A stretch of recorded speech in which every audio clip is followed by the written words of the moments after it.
Bonjour à toutes et à tous, j'ai le plaisir de vous présenter les résultats de l'étude qui porte sur l'utilisation de l'autodépistage dans les consultations VIH pour le dépistage des partenaires.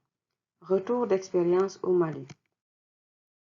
Alors, lorsqu'on parle d'autodépistage VIH, on pense à la possibilité de pouvoir faire seul son dépistage VIH en toute discrétion et confidentialité.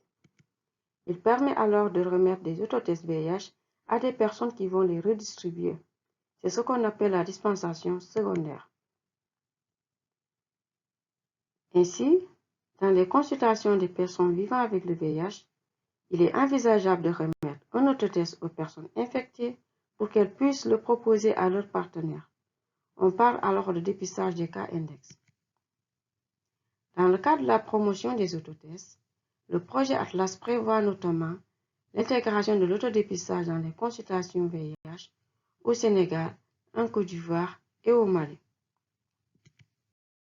Les résultats qui sont présentés ici sont issus d'une enquête basée sur une approche ethnographique réalisée dans le cadre du projet Atlas.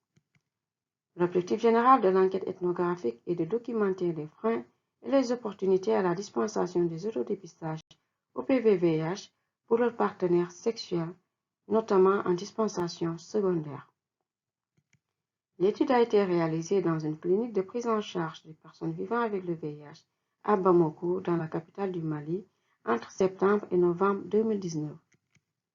Le recueil de données qualitatives a été effectué par entretien et par observation. Nous avons alors réalisé des entretiens individuels auprès de 8 professionnels de santé impliqués directement ou indirectement dans la dispensation des autotests VIH et auprès de 14 PV-VIH et 3 partenaires de PV-VIH.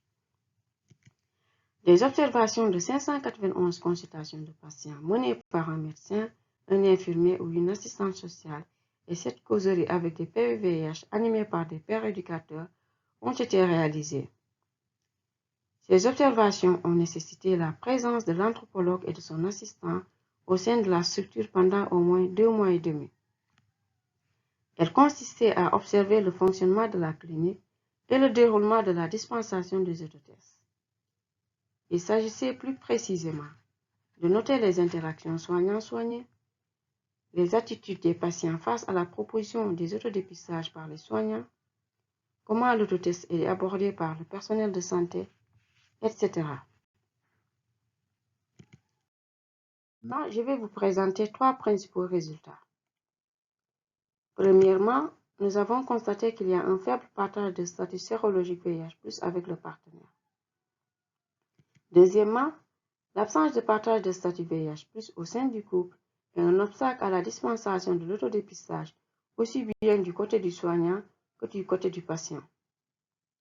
Troisièmement, certains professionnels de santé n'ont pas toujours le temps de parler ou de proposer l'autodépistage pendant les consultations. Concernant le premier point, nous avons constaté que la plupart des PV-VIH n'ont pas partagé leur statut VIH+ avec leurs partenaires. L'absence de partage de statut est encore plus fréquente chez les femmes d'après les professionnels de santé. D'ailleurs, un d'entre eux a témoigné à ces propos. Je cite: « Généralement, la plupart des femmes qui sont suivies ici n'ont pas partagé leur statut. » Fin de citation.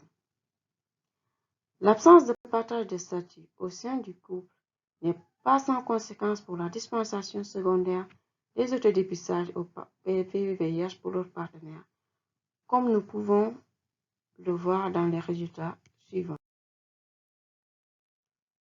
Ce non-partage de statut est un obstacle à 2 niveaux. D'une part, les soignants sont réticents à proposer l'autodépistage à des PV-VIH qui n'ont pas encore partagé leur statut VIH avec leurs partenaires ou qui ne souhaitent pas le faire, comme l'illustrent les 2 extraits suivants. Le premier est tiré d'un échange entre une PV-VIH et un professionnel de santé lors d'une consultation où la DVIH n'a pas été dispensée. Je cite: « L'agent de santé: as-tu un ou des partenaires? La PV-VIH répond: oui, j'en ai une. L'agent de santé: as-tu partagé ton statut avec elle? La PV-VIH répond: non, pas encore. L'agent de santé: d'accord. Nous avons un test pour ça, qui se fait dans la bouche. Mais, comme tu n'as pas encore partagé ton statut, ça va être compliqué. Fin de citation. Le deuxième est issu d'un extrait d'entretien avec un professionnel de santé. Je cite: « Il faudrait que d'abord la personne fasse le partage de son statut.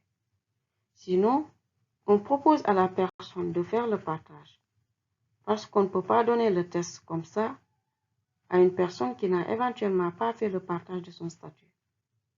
Comment est-ce qu'elle va présenter ce test à son partenaire? Avec quel motif? Quel module? » Fin de citation. D'autre part, les PVVH qui n'ont pas partagé leur statut sont réticents à proposer un autodépistage à leur partenaire. En effet, la plupart des personnes vivant avec le VIH hésitent à proposer l'autodépistage à leur partenaire lorsqu'elles ne sont pas encore prêtes à partager leur séropositivité avec leur partenaire, car elles craignent de ne pas pouvoir trouver d'arguments pour proposer le test sans avoir à dévoiler leur statut. L'extrait d'échange entre un patient et un professionnel de santé lors d'une consultation où l'ADVH n'a pas été dispensé, que je vous présente ici, illustre bien cette réticence. Je cite: « Le médecin, est-ce que tu as partagé ton statut avec lui? » La femme répond: « Non, j'ai très peur. » Le médecin: « Si on te donne quelque chose, pourrais-tu le lui faire parvenir pour qu'il fasse son test? » La femme répond: « Non, je ne peux pas. » Le médecin: « Donc, il va te demander si tu l'as fait aussi? » La femme répond: « Oui. » Fin de citation. Troisièmement, nous avons noté que certains professionnels de santé n'ont pas toujours le temps de parler ou de proposer des autodépistages pendant la consultation. En effet, aborder ou proposer l'autodépistage nécessite un peu plus de temps. Or, la plupart des soignants sont en général submergés par le nombre important de patients à voir. Du coup, ils n'ont pas toujours suffisamment de temps pour aborder la question de l'autotest et encore moins de parler du partage du statut. Un des professionnels de santé interrogé à ce propos disait ceci, je cite: « C'est plus de 30 minutes quand même. Il faut expliquer, il faut faire la vidéo, il faut expliquer. Ça prend au minimum 30 minutes. Souvent, ça peut aussi amener un ralentissement. Souvent, les malades peuvent crier au dehors. » Fin de citation. Alors, à l'issue de ces constats, nous proposons deux recommandations principales. Premièrement, il est important de renforcer le suivi des patients et les stratégies d'accompagnement au partage du statut VIH, sans lesquelles il est difficile de proposer un autodépistage des partenaires.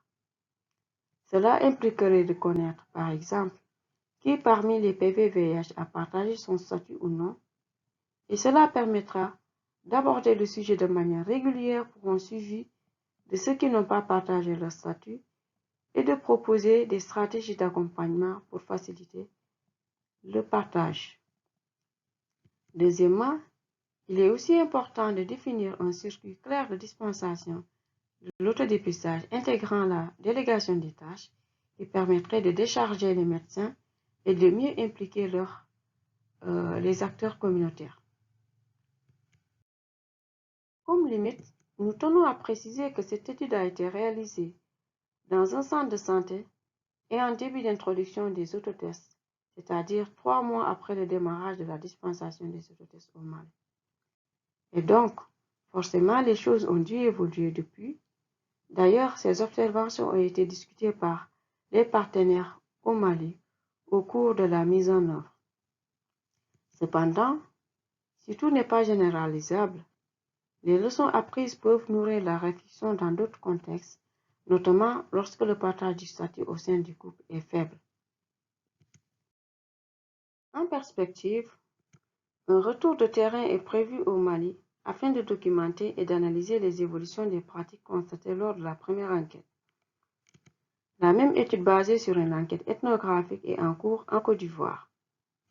Et ces nouvelles données permettront de confirmer ou d'infirmer les résultats de l'étude qui vous ont été présentés ici. Merci de votre aimable attention.